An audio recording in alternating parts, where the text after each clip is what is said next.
So'nggi kunlarda ketma-ket ikkita do'stimga ma'muriy jarima qo'llanganligi to'g'risidagi qarorlar nusxasi ularning uy manzillariga yuborilibdi.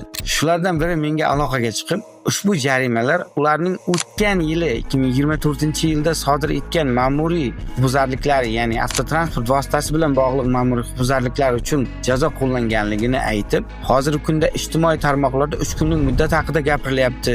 3 kunlik muddatdan oshgan hollardagi ma'muriy huquqbuzarliklarga jazo qo'llanishi noqonuniy-ku deb e'tiroz bildirib qoldi. Men bu fikrga qo'shilmayman.